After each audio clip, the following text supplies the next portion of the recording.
নমস্কার বন্ধুরা, আজকে চলে এসেছি নতুন একটি ভিডিও নিয়ে। আশা করি আপনারা সকলে ভালো আছেন।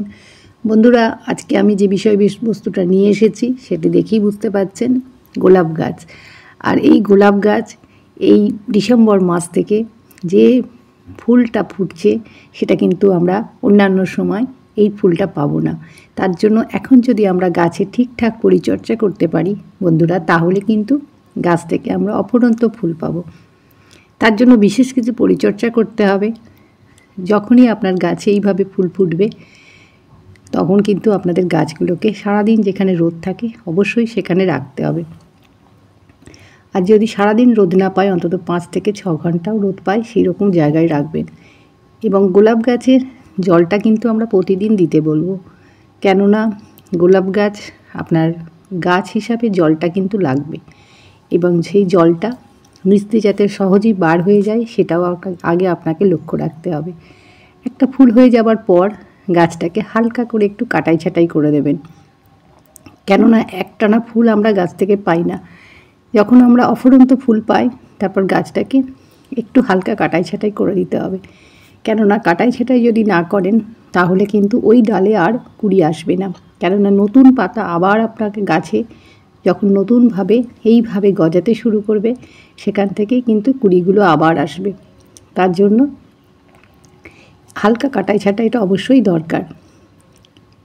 এই পরিচর্যাগুলো যদি আমরা গোলাপ গাছের জন্য করতে পারি তাহলে কিন্তু আমরা শীত জুড়ে এখন গাছ থেকে ফুল পাবো। গোলাপ গাছ এমনই একটি গাছ, রোগ পোকা থাকবে না এটা কোনো কথা নয়। গোলাপ গাছে ভীষণভাবে নানান ধরনের থ্রিপস পোকা এবং তার সাথে গাছগুলো যে কুঁকড়ে যায় একেবারে পাতাগুলো, এটা হচ্ছে প্রধান রোগ। তার জন্য ঘরোয়া আমি আজকে কিছু কীটনাশক দেব গাছে, এবং তার সাথে খাবার তো আছেই। ঠিক টাইমে ঠিক সময় যে খাবারগুলোর গোলাপ গাছের দরকার সেগুলো কিন্তু আপনাকে দিতেই হবে।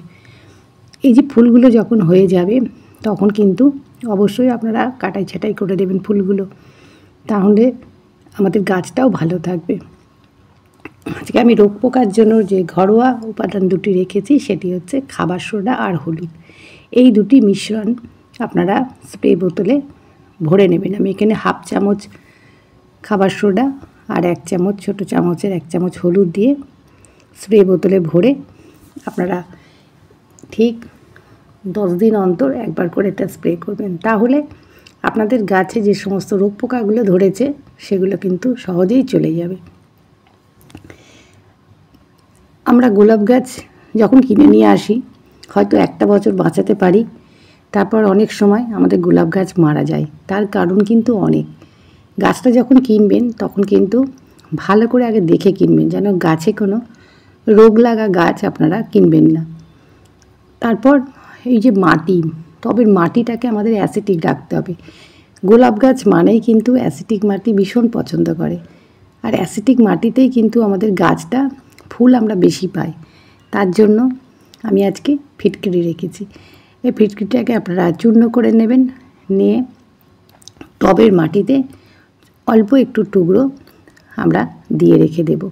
তাহলে এটা যখন আস্তে আস্তে জল পেয়ে সে শিকড়ে যাবে তখন কিন্তু মাটিটা অ্যাসিডিক হবে, গাছটা আমাদের যেমন ঝাড় হবে তেমন কিন্তু গাছ ভরা কুড়ি আমরা উপহার পাবো। তারপর আসি খাবারে। বন্ধুরা, যখন ফুলটা হয়ে যাবে নতুন পাতা গজানোর জন্য এবং সেখান থেকে কুড়ি আসার জন্য আমি একটি খাবার আজকে রেখেছি, যেটি হচ্ছে ঘুঁটে এবং তারপর রেখেছি শুকনো কলার খোসা। এই দুটির মধ্যে আছে যেমন প্রচুর পরিমাণে নাইট্রোজেন, তেমন কলার খোসার মধ্যে আছে পটাশিয়াম, ম্যাগনেসিয়াম, ক্যালসিয়াম, সব কিন্তু উপাদানগুলো আমরা এই কলার খোসা থেকে পাই। এই দুটি উপাদানকে আপনারা 4 থেকে 5 দিন ভিজিয়ে রেখে দেবেন। আপনার কাছে যদি গোবর সার থাকে সেটাও আপনি ভিজিয়ে রাখতে পারেন। এইভাবে ভিজিয়ে রাখার পর আমরা গাছে দেব। মাসে যদি দুবার এই খাবারটা আপনারা দিতে পারেন আপনাদের গাছে আর ফুলের অভাব হবে না। মার্চ এপ্রিল মাস পর্যন্ত আপনারা গাছ থেকে এইভাবে পরপর ফুল পেতে থাকবেন। ভিজিয়ে রাখার পর আমি জলের সাথে ভালো করে মিশিয়ে নিচ্ছি, আর বালতিতে বেশ কিছুটা জল দিয়েছি। আপনাদের টব অনুযায়ী দেবেন। টব যদি 8 থেকে 10 ইঞ্চি হয় তাহলে 20 ml দেবেন, বড় টব হলে আপনি 500 ml দিতে পারেন। আর এটা বেশি কমের কোনো ক্ষতি হয় না গাছে, তার জন্য কোনো অসুবিধা নেই। এইভাবে গাছ যখন এই খাবারটা পাবেন, যেমন নাইট্রোজেনের জন্য আমাদের গাছটা নতুন নতুন পাতা গজাতে শুরু করবে এবং পটাশিয়ামের জন্য সেখান থেকে অফুরন্ত কুড়ি আসবে। এইভাবে আমরা গাছগুলোকে পরপর ধাপে ধাপে ফুল পেতে থাকব। আজকের মতো ভিডিওটি শেষ করছি। ভিডিওটি যদি ভালো লাগে অবশ্যই একটা লাইক করবেন। নমস্কার।